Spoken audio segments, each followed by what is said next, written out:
Hotel की manager जिस बुजुर्ग को भिखारी समझकर सबके सामने नीचा दिखा रही थी, असल में वह न तो भिखारी था न ही गरीब, बल्कि इतना बड़ा आदमी था जिसकी किसी ने कल्पना भी नहीं की थी। और जब उसकी सच्चाई सामने आई तो ऐसा हुआ कि पूरे होटल के होश उड़ गए। सुबह के ठीक 11 बजे शहर के सबसे बड़े होटल 5 सितारा में एक बुजुर्ग साधारण कपड़े पहने हुए होटल की ओर बढ़ रहे थे। नाम था गंगा प्रसाद। उनके हाथ में एक पुराना सा झोला था, लेकिन जैसे ही वो होटल के गेट पर पहुंचे, गार्ड के माथे पर तुरंत शिकन आ गई। गार्ड ने सामने आकर रास्ता रोकते हुए कहा, बाबा, आप यहां कहां आ गए? क्या काम है आपका यहां? गंगा प्रसाद ने हल्की मुस्कान के साथ कहा, बेटा, मेरी यहां बुकिंग है, बस उसी के बारे में पूछना था। गार्ड ने हंसते हुए अपनी साथी से कहा, अरे देखो तो, बाबा कह रहे हैं इनकी यहां बुकिंग है।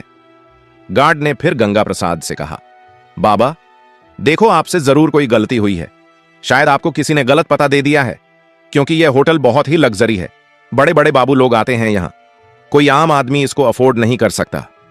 इतने में होटल की रिसेप्शनिस्ट राधा कपूर ने यह बातचीत सुन ली। उसने अपनी नजरें गंगा प्रसाद पर डालीं, सिर से पांव तक उन्हें देखा और होठों पर हल्की मुस्कान तैर गई। वह मुस्कान स्वागत की नहीं, बल्कि ताने और उपेक्षा की थी।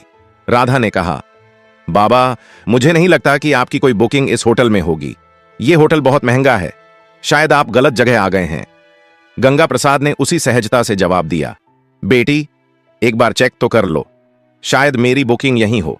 राधा ने लापरवाही से कंधे उचकाए और कहा, ठीक है बाबा, इसमें समय लगेगा, आप वेटिंग एरिया में जाकर बैठ जाइए। गंगा प्रसाद ने सिर हिलाया और धीरे धीरे वेटिंग एरिया की ओर बढ़े। लॉबी में मौजूद कई गेस्ट उन्हें अजीब नजरों से घूर रहे थे। किसी ने धीरे से कहा, लगता है मुफ्त का खाने आया है। कोई और बोला, इसकी तो औकात भी नहीं है कि यहां का एक गिलास पानी भी खरीद सके। गंगा प्रसाद ने यह सब सुना, लेकिन वे चुप रहे।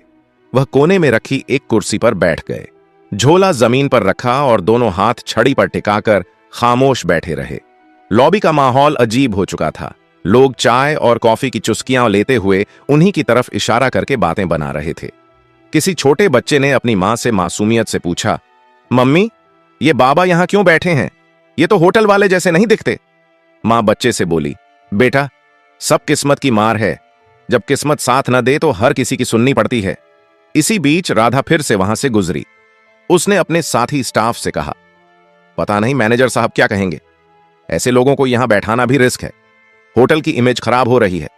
साथी ने हंसते हुए कहा, कोई बात नहीं, कुछ देर बाद ये खुद ही उठकर चला जाएगा। गंगा प्रसाद ये सब सुन रहे थे, पर वो एक शब्द न कह सके। वह सिर्फ इंतजार कर रहे थे कि कोई उनकी बात सुने। 1 घंटे तक वह यूं ही बैठे रहे, कभी घड़ी देखते, कभी रिसेप्शन की तरफ नजर डालते। उन्हें उम्मीद थी कि कोई आएगा और कहेगा, हां बाबा, आपकी बुकिंग है, लेकिन ऐसा नहीं हुआ। गंगा प्रसाद ने धीरे से कुर्सी का सहारा लिया और खड़े हो गए। उन्होंने रिसेप्शन की तरफ देखा और कहा, बेटी, अगर तुम व्यस्त हो तो अपने मैनेजर को बुला दो, मुझे उनसे भी कुछ जरूरी बात करनी है। राधा ने मन ही मन सोचा, अब इसे मैनेजर से भी मिलना है।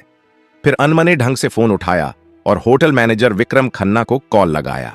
उसने कहा, सर, एक बुजुर्ग आपसे मिलना चाहते हैं।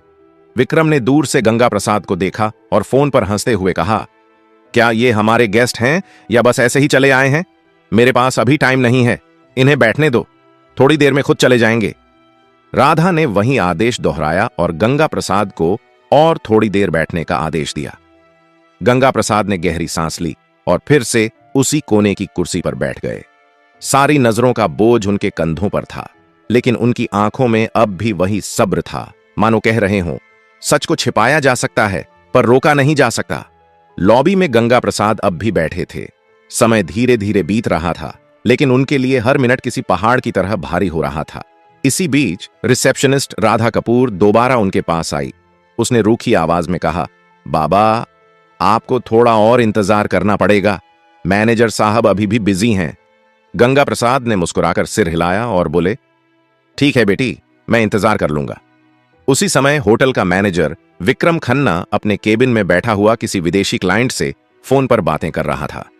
उसके चेहरे पर घमंड साफ झलक रहा था। फोन रखते ही रिसेप्शन से राधा का दोबारा कॉल आया। राधा ने कहा, सर, वो बुजुर्ग अब भी लॉबी में बैठे हैं, आप एक बार उनसे मिल लीजिए। विक्रम ने हंसते हुए कहा, बैठा रहने दो, थोड़ी देर में थक जाएगा और खुद चला जाएगा। मेरे पास ऐसे फालतू लोगों के लिए वक्त नहीं है। तभी वहां एक छोटा कर्मचारी आया। नाम था अर्जुन शर्मा। वह होटल का बेल बॉय था। उसने गंगा प्रसाद को देखा। लॉबी में सब उनका मजाक उड़ा रहे थे, लेकिन अर्जुन की आंखों में उनके लिए सम्मान था। वह धीरे से पास आकर बोला, बाबा, आप कब से बैठे हैं? क्या किसी ने आपकी मदद नहीं की? गंगा प्रसाद ने मुस्कुराकर उसकी ओर देखा और कहा, बेटा, मैं मैनेजर से मिलना चाहता हूं, पर लगता है वो व्यस्त हैं। अर्जुन का चेहरा कस गया।